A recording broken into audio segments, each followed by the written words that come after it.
Paige Connell is a working mother of four who shares relatable content on TikTok and Instagram, highlighting the everyday experiences of women who are balancing motherhood, careers, and relationships. She is known for her candid insights on the mental load of motherhood and the challenges of creating equity at home and work. For sure, Paige's content resonates with millions. She also advocates for affordable childcare, paid leave, and reproductive rights, sparking important conversations about what families need to thrive. Paige's impactful voice and relatable storytelling have led to features in Scary Mommy, The Today Show, Good Morning America, and more. Paige, welcome. Hi, thank you so much for having me. You are like a super big deal when it comes to women, motherhood, careers, equity in families. Wow. Heavy, heavy topics. Yeah, they are heavy topics, and typically there's something that most people can relate to in one way or another. Well, it's interesting to me that it's so relatable. And for women who are living this reality, like it's like, yeah, duh, this is a big deal.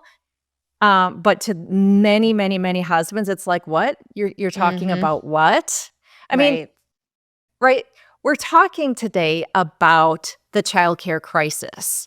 So I want to start by talking about the cost of childcare and the difficulty in finding and keeping good, safe, reliable caregivers. I mean, I know that you've got some insights on this, right? Yes. So it's always been difficult to manage childcare, and childcare has historically always been expensive, right? But it is what most people don't realize one of the fastest rising costs in our country. It's rising faster than grocery prices or housing costs. And so, the general consensus is that everything's too expensive, right? But oftentimes, if you don't have children, you don't realize quite how expensive childcare is.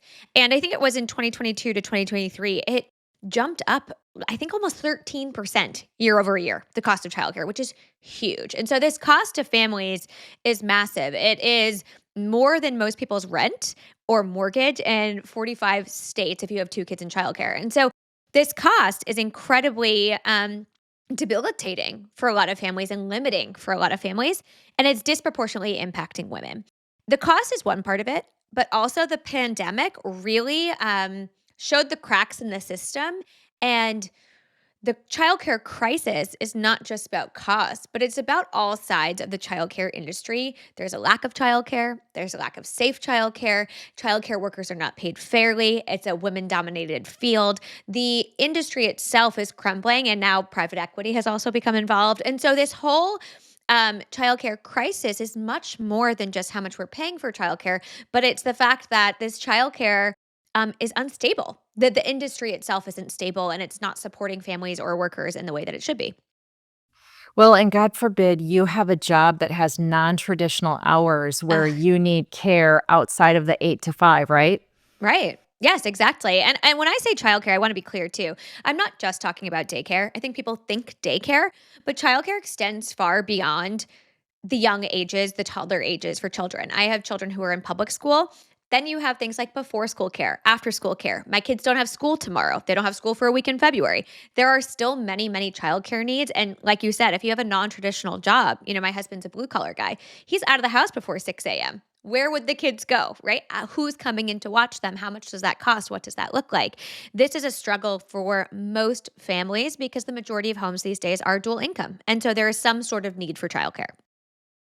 Oh my gosh, I was recently reading about childcare during summer. You have school-age children, it's all covered then, but during summers, what do you do with your kids if you're a career family, right? Yes. Yes, exactly. I talk a lot about summer camp because I think people are often blown away about how expensive summer camp is, but also how inaccessible it is. There are very few summer camps available. They're incredibly competitive. I've already registered for summer camp. You register in the winter, sometimes the fall, or even the year before. And one of the limiting factors for a lot of families is that summer camp hours are usually much shorter. It's usually about 9 to 3 p.m. And the cost is higher than daycare. On average, where I live at least, is anywhere between $400 to $500 a week. And so families really struggle, and you have to pay typically upfront. Unlike daycare where you're paying month to month, you're paying in bulk in, say, January for 10 weeks of care in the summer. And so summer camp is this huge, huge issue for people with public school age children. Well, and the other thing I think about, because I work with divorcing women so much, Mm, I think about all the childcare drama that occurs in those divorced households because mom needs a certain childcare schedule, right. dad needs a certain schedule. Kids are a lot of times doing week on, week off. And how are they maintaining consistent schedules? Someone's not paying their half of childcare. There is Hmm. so much that happens when you're divorced.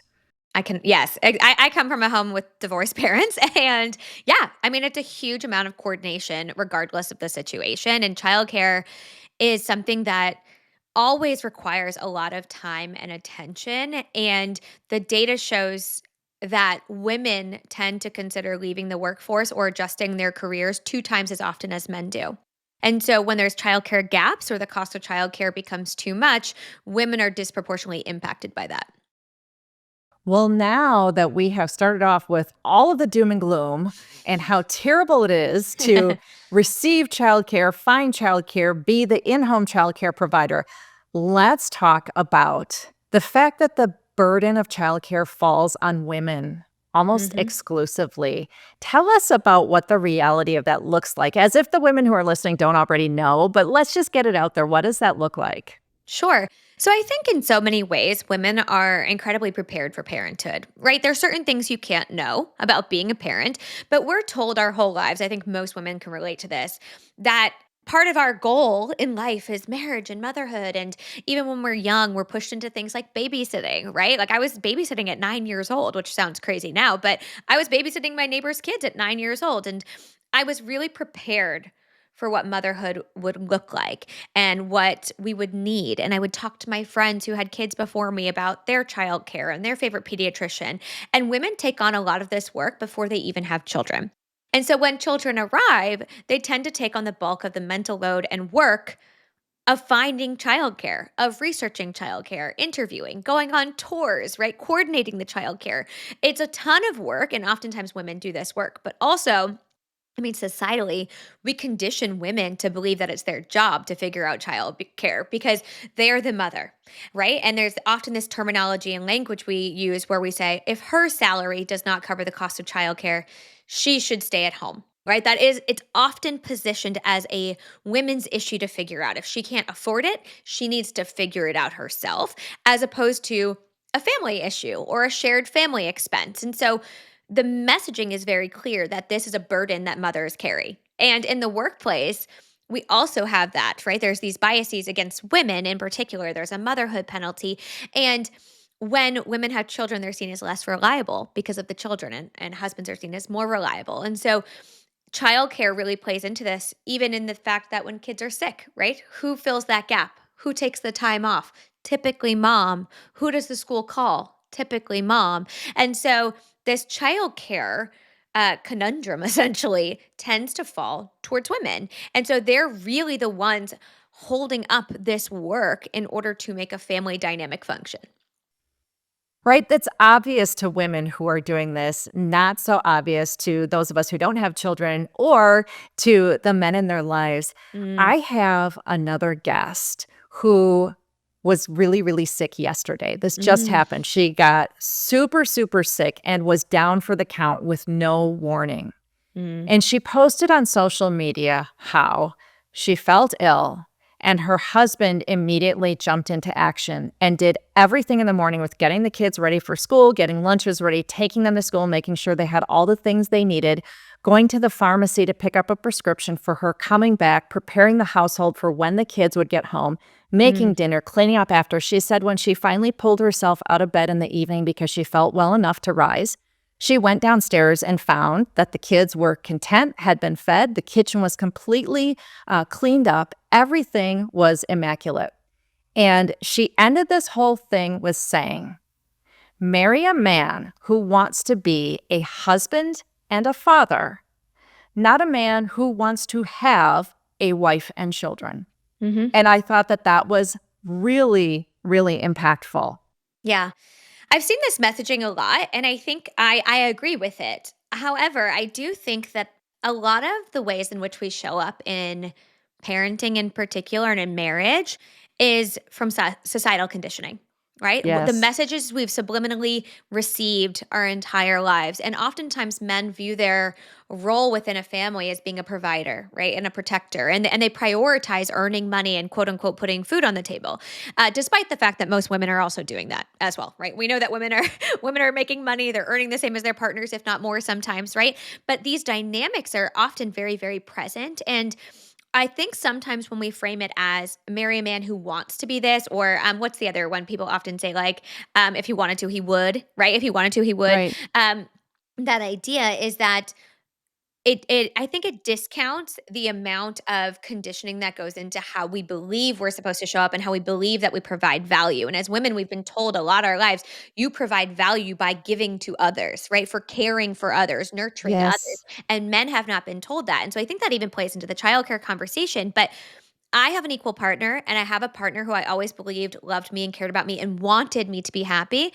And we still fell into this weird dynamic after having kids where I took on the bulk of the work and I took on the bulk of the responsibility until we had a very intentional discussion to change that dynamic. Even with childcare, I'd say, hey, I appreciate that you picked them up. You got their backpacks. He didn't leave anything. He got the report from the teachers, right? He did all of that. But when he got home, he told me that the baby had an accident all over her clothes, but he didn't replace the clothes in her backpack that need to go back to school, right? So like he was doing it up to a point, but he didn't understand the full scope of what had to happen. And I think that is part of it, right? This like learned experience that women tend to take on. And we need more men to be taking that on from the get go. And we need to be more aware of how to show up in our relationships in an equitable way. So things like this childcare burden don't solely fall to women, and women are not disproportionately impacted by gaps or the cost or any of those things. Certainly, the societal messages are, I think, a huge driver of all of this. And I think we have a tendency to discount them and not really recognize how impactful they are. There's a woman that I follow on social media who has a job that has her traveling internationally probably 90% of the time. She was married. She got divorced when her daughter was a teenager, let's say 13 years old or so. Her daughter lives with her ex-husband full time, and this woman does her job, which is traveling around the world 90% of the time. And oh my goodness, the comments she gets, how could you leave your child behind? How selfish of you. And this woman is like, hey, Mhm. I don't have to justify it to you, but this is how I support my family. And this is what works for us. Societal messages, I think that if the gender roles were reversed in that scenario, people wouldn't be coming for her husband saying, how dare you? No. No, and I think that's the thing too. It's the messaging we're constantly receiving, right? If you take a woman who has childcare, she's letting someone else raise her kids. When a man works full time and the wife watches the children, he's providing for his family, right? When he has a job, he's providing. When she has a job, she's abandoned her children, right? So it's very different messaging. Men do not get the same criticism that women get. We are held to very different standards in parenting. My dad and mom traveled a ton when I was a kid for work. They both traveled a lot for work. But yeah, my mom definitely was scrutinized in a very different way because she was the mom. And so it is really important that as we approach these conversations, we also look through that lens as well, where it's not just an individual issue, it's the way the world kind of views us and impacts the way we think about these things. Because whether we like it or not, it takes a lot of work to push back against that kind of criticism, to not internalize that and feel a lot of guilt around the decision to be the person who's earning the money and traveling, consistently for work. Right? Right? Okay, since I like to talk about money so much, I do want to talk about the economics of this issue because you already mentioned, Mm, there's usually this math that goes on in the household. Well, whoever makes less money, which is unfortunately far more often the woman, mhm, whoever makes less money is going to quit their job or scale back their career because of child needs. mhm. But there's other financial impacts, right? Of course. Of course. I don't know the exact stat on this, but there is data to show that one of the like worst financial decisions for women is having children. Like it's an indicator that they'll have financial trouble in the future because So often it puts women at a disadvantage financially, right? If we leave the workforce, we don't just lose our salary. We lose out on lifetime earnings. We lose out on retirement, on social security benefits, on health insurance, right? If anything were to happen to our partner, what would happen to those things? Those things are incredibly important to a family and to an individual. And without a career, unfortunately, in our country, it's very difficult to have those things. I think retirement's a really good example. Even if you remain in the workforce, if you have, say, 2 or 3 kids and you take leave with those children, that means you have less money in your retirement. You're going to retire later than your partner. You're going to have to work longer than your partner. All of these things add up. Really small career breaks, or what are viewed as small career breaks, say a year out of the workforce, impact your lifetime earnings. They impact your retirement savings. They impact so many things in your lives. And so often it is painted as this really short sighted view. If she leaves the workforce, we save on childcare. But we don't look at the greater picture. We also don't even look at things like salary growth over a 5 year period, career growth over a 5 year period, or the fact that in 5 years, if my salary grows X amount, now we'll be able to go on these family vacations. We'll be able to save for our kids' colleges. We'll be able to pay off the mortgage, whatever it might be, right? Having that salary can benefit a family in so many different ways. And so I really encourage people to take a long term view of this, but also really assess the financial risks because it's not just divorce, which is very prevalent. Death, injury, disability, any of these things, and illness can impact your family's ability or your partner's ability to earn and support your family. And what happens is, unfortunately, when we leave the workforce, it's as if the previous career didn't exist. It's like when you try to come back to the workforce, it is very, very difficult to re enter the same industry at the same level you were, at the same compensation. And so it almost feels like starting back at zero because care work that women tend to provide is highly undervalued. And so it puts us at a huge disadvantage when we leave the workforce. And I see it all the time. I like to call it a permanent impact on your earning capacity. Mhm. I truly believe, and I don't have the stats to back me up, but I truly believe you will never recover that ground that you lost financially. So you will never catch up in terms of earnings to where you would have been if you had stayed in the workforce or not reduced your role in the workforce. Yes, and I think oftentimes when we talk about it in relation to childcare in particular, there's this misconception that this impacts women most when their children are young. When they're young and you're paying $20,000 a year for childcare. I actually think many women are impacted more as their children get older because it becomes much more difficult to manage. When your kids are school age, the calendar no longer is as consistent, right? You don't have daycare from 7 a.m. to 6 p.m. available to you. Now you have this month alone, my kids have only had one full week of school. And so women are pushed into this position where they take the remote job, which is now showing that if you work remotely, you're less likely to get promotions and salary increases. But women choose remote work over men more often to accommodate for these gaps in childcare. They get the more flexible job, right? They might stay in a career longer with less growth for longer because it is more beneficial or suited better to their children's schedule and calendar at that age. And so I think we look at this so short term, like those early days of having a young baby, when in reality, this childcare conversation and the financial impact is much longer than that. Most children are not staying home alone, right, after school until they're 12 or 13 years old. And so this is a very long term issue that disproportionately, again, falls to women to figure out. Okay, so let's get strategy focused here because I am big about let's try to do something to create results. So, Mhm. what are some strategies that women can look towards to help address these issues and make some strides, at least in their own families? I think first and foremost, having these conversations with your partner prior to children. Like, first and foremost, Yes. um, do your research on what childcare looks like. Do your research on what's available to you in where you live, what the average prices are. Like, be as educated as possible on this topic, so that way you know what you're getting into. Then with your partner, I think it's really important to have these in-depth conversations about what it's going to look like for you to navigate parenthood together.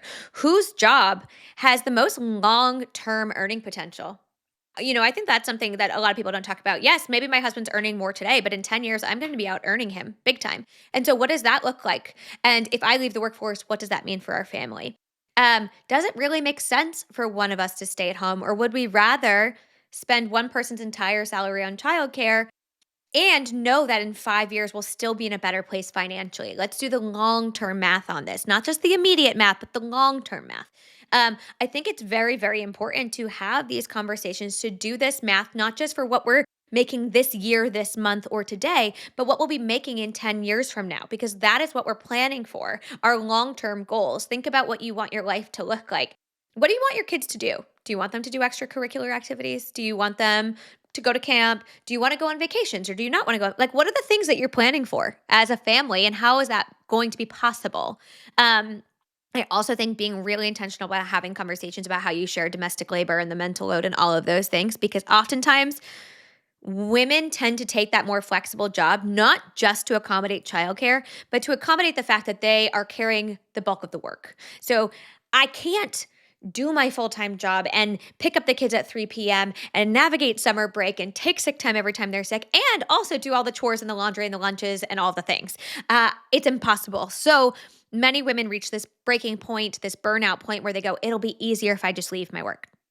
It's easier. And if you prepare in advance and have these intentional conversations with your partner in advance, it's an opportunity to navigate it a bit differently if you want to. You don't have to, right? You don't have to remain in the workforce. Like you're definitely allowed to leave if you want to. And then if you leave, I'm sure you have opinions on this. If you leave, prenups, postnups, all of the things to protect yourself and to make sure that you are financially secure in that decision and that you feel confident in this decision, because it will have long-term repercussions on your career and on your financial stability, and it's really important to have those hard conversations before you have kids. Well, you and your husband clearly had these conversations, but it wasn't like you just had one or two conversations and poof, magic, it's all going to work, right? This is something that has to happen in multiple conversations over a lengthy period of time because we don't just create the change immediately. Yes, and you're constantly having these conversations because daycare raises its prices 15% and you go, "Oh no, can we afford this? What does this look like for us? Do we drop a day? If we drop a day, what does that mean?" Right? You're constantly revisiting this conversation. But it's important to, as much as possible, go into it as a team with a goal in mind. I think that's the other thing. Like, what's the ultimate goal in mind? What are you both hoping to achieve individually, but also as a family? That will help guide you in deciding what's going to make the most sense. Okay, one last thing. Sure. What are some things that need to change in terms of society's attitudes and Mm, policies that we have that can provide some better support for working moms? sure. So I think two of the obvious things that most first world countries have that we do not, which is paid parental leave for both men and women, as well as affordable childcare. Those two things don't exist in our country currently, and most people don't have access to them. And so we know that women are going back to work 2 weeks postpartum. We know that most men are not taking any kind of parental leave. And so this puts families in a position where they're already at a disadvantage. They're returning to work before they're ready. They're returning to work before they can even really have child. You can't find childcare for a 2-week-old baby. That's not a thing, right? And so it is already placing undue burden on women in those instances, oftentimes to take unpaid leave, to leave their careers, all of these things. So in our society, we need infrastructure and subsidies and support for families in the way of paid family leave, affordable childcare. All of these things will go a very, very long way. But outside of that, I think we really need to break out of the societal norms and gender norms of thinking that women ultimately are responsible for the children. Right? These are children that we chose to have together. We are equally their parents. We need to show up as such in all ways, right? Not just in one person's providing and one person's not. I think even when somebody is the sole provider, they're still a parent, and I don't think there's any amount of money you can earn that excuses you from being a parent, and I think that ideology needs to shift because oftentimes we say, "Well, he earns all the money, so of course she does everything with the kids." But I really don't think there's any excuse for a parent to want to opt out of parenting, essentially, right?